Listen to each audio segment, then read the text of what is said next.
നേതാവേ, നമ്മുടെ ബാബു വരുന്നുണ്ട്. എന്തോ പ്രശ്നമുണ്ടെന്ന് തോന്നുന്നു. പ്രശ്നം നമ്മുടെ ജ്യോത്സ്യം ബാബു ആണോ? ആ പ്രശ്നമല്ല, കുഴപ്പമാണാ പറഞ്ഞത്. നമ്മുടെ യൂത്ത് വിംഗ് ലീഡർ ബാബുവിന്റെ കാര്യമാണ് പറഞ്ഞത്. അവനെ കൊണ്ട് എന്നും പ്രശ്നമാണല്ലോ. ആരുടെയോ അവിഹിതബന്ധം കണ്ടുപിടിച്ചിട്ടാണ് വരുന്നത്. സൂക്ഷിച്ച് ഡീൽ ചെയ്യണം. അയ്യോ, പേടിക്കണ്ട, നേതാവിന്റെ കാര്യം ആയിരിക്കില്ല. പേടിയോ? ആർക്ക്? 40-40 വർഷമായി കറതീർന്ന സംശുദ്ധ രാഷ്ട്രീയം നയിക്കുന്ന എന്നെ കൊച്ചുകുട്ടികൾക്ക് വരെ അറിയാം. തയ്യൽക്കാരൻ കൊച്ചുകുട്ടിയല്ലേ, അയാൾക്കറിയില്ലായിരിക്കും. അയാളുടെ ഭാര്യയ്ക്ക് നേതാവിന്റെ പലതും അറിയാമെന്ന് പറഞ്ഞു നീ എങ്ങോട്ടാണ് കയറി പോകുന്നത്? അടുത്ത ഇലക്ഷന് 10ാം വാർഡിലെ സ്ഥാനാർത്ഥി നീയാ, അത് മറക്കരുത്. ഉറപ്പാണ്. എന്നാ പലതും അറിയാമെന്ന് ശത്രുക്കൾ പറയും എന്നാണ് ഞാൻ ഉദ്ദേശിച്ചത്. നീ ഒരുപാട് അങ്ങോട്ട് ഉദ്ദേശിക്കണ്ട, മാറി നിൽക്കാങ്ങോട്ട്. ഇത് ധാഷ്ട്യാണ്. അഭിഹിത ബന്ധവുമായി നടക്കുന്ന ഒരുത്തരെയും നമ്മുടെ പാർട്ടിയിൽ വെച്ച് ഉറപ്പിക്കാൻ ഞാൻ സമ്മതിക്കില്ല. ഇപ്പൊ തന്നെ പുറത്താക്കണം. നീ സമാധാനപരമായിട്ട് വിഷയം അവതരിപ്പിക്കുക. ഉചിതമായ നടപടി ആലോചിക്കാം. ഞാനൊന്ന് പഠിക്കട്ടെ. നേതാവ് പഠിക്കുകയോ പരീക്ഷ എഴുതിയോ എന്ത് വേണേ ചെയ്യും. ഇപ്പൊ തന്നെ നടപടി എടുക്കണം. അസമയത്ത് പാർട്ടി ഓഫീസിൽ കയറി വന്നിട്ട് നടപടി എടുക്കണം എന്ന് പറഞ്ഞാൽ എങ്ങനെയാ? കാര്യം പറ. ആർക്കാണ് അവിഹിതം? പരാതിയുണ്ടോ? ഉണ്ടെങ്കിൽ ആര്? എന്താണ് ഇപ്പോഴത്തെ സംഭവത്തിന്റെ സ്റ്റാറ്റസ്? അവിഹിതം എന്ന് പറഞ്ഞാൽ തന്നെ സ്റ്റാറ്റസ് ഇല്ലാത്തൊരു ഏർപ്പാടാണ്. മെമ്പർ KP-യുടെ കാര്യമാണ് ഞാൻ ഉന്നയിച്ചത്. പരാതിയുണ്ട്. പരാതിക്കാരിയോട് കോൾ റെക്കോർഡ് സഹിതം ഞാൻ പരാതി എഴുതി വാങ്ങിച്ചിട്ടുണ്ട്. അപ്പൊ ബലമായി എഴുതി വാങ്ങിയതാണ്? ബലമായല്ല, ഒരു ബലത്തിന് വേണ്ടി എഴുതി വാങ്ങിയത്. നേതാവിനോട് ഏകപക്ഷീയമായി സംസാരിക്കരുത്.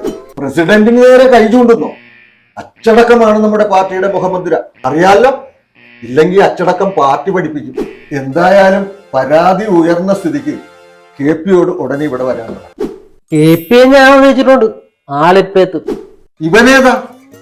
അറിയില്ലേ, ഞാൻ ഓൺലൈൻ മീഡിയ നാട്ടുവിഷൻ ചാനലിൽ നിന്ന ഫോട്ടോഗ്രാഫർ ലീവ്. അതാണ് ഞാൻ ഒറ്റയ്ക്ക്. ചാനലോ? കടക്ക് പുറത്തൊന്നും പറയണ്ട, നമുക്ക് വേണേ ചേർത്ത് നിർത്താം വ്യക്തിയോട്. എന്തൊക്കെയാണ് KP ഈ കേൾക്കുന്നത്? പ്രവർത്തകരെല്ലാം തലയിൽ മുണ്ടിട്ട് നടക്കേണ്ടി വരുമല്ലോ. ആരോപണമാണെങ്കിൽ എനിക്കുമുണ്ട് നേതാവേ, പലരെ കുറിച്ചും. തന്നെ പറ്റിയുള്ളത് ആരോപണമല്ല, വ്യക്തമായ തെളിവോടുകൂടി കിട്ടിയ പരാതിയാണ്. താൻ മെമ്പർ സ്ഥാനം രാജിവെക്കണം. എന്നിട്ട് വേണം തനിക്കിവിടെ മത്സരിക്കാൻ.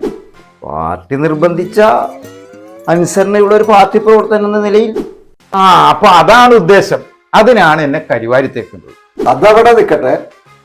താങ്കളെ കുറിച്ചുള്ള പരാതിയിൽ എന്ത് വിശദീകരണമാണ് പാർട്ടിക്ക് തരാനുള്ളത്? വിശദീകരിക്കാനൊന്നുമില്ല, ഒറ്റ വാക്കിൽ പറയാം. ഇതെന്നെ മനഃപൂർവ്വം വ്യക്തിഗത ചെയ്യാനുള്ള ശ്രമമാണ് നടക്കുന്നത്. എനിക്കെതിരെ നടപടിയെടുത്താൽ ഇവനെതിരെ നടപടിയെടുക്കേണ്ടി വരും. അതെന്തിനാണ്? ആ കറവക്കാരിയുടെ മകളുടെ പീഡന പരാതിയുണ്ട്. വാട്സാപ്പ് ചാറ്റ് അടക്കം എൻ്റെ ഉണ്ട്. നേതാവേ, എങ്കിൽ നമുക്ക് ആദ്യം പഴയൊരു കേസിൽ നടപടിയെടുക്കാം. ഏത് കേസ്? നീ 2 കൊല്ലം മുമ്പ് ഒരു നാടക നടിയെ പീഡിപ്പിച്ച കേസില്ലേ?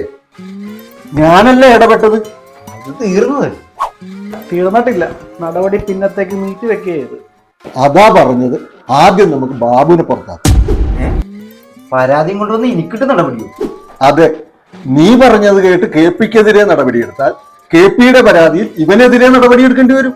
അങ്ങനെ ചെയ്ത ഞാൻ നേതാവിനെതിരെ പരാതി ഉന്നയിക്കും. അതിലും നല്ലത് നിനക്കെതിരെ നടപടിയെടുക്കുന്നതല്ലേ? അപ്പൊ ചുരുക്കം പറഞ്ഞ നമ്മുടെ പാർട്ടി മുഴുവൻ കോഴികളാണ്. എന്നാ ഞാൻ പരാതി പിൻവലിക്കും. എങ്കിൽ നമുക്കെല്ലാവർക്കും സൗഹാർദ്ദപരമായിട്ട് പിരിയും. അത് പറ്റില്ല.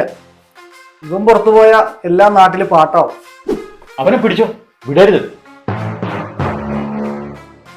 ഞാൻ പോയി ആ ബസ് സ്റ്റാൻഡ് മേരിയോട് ഇവനെതിരെ ഒരു പീഡനത്തിനുള്ള പരാതി എഴുതി മേടിച്ചിട്ട് വരാം.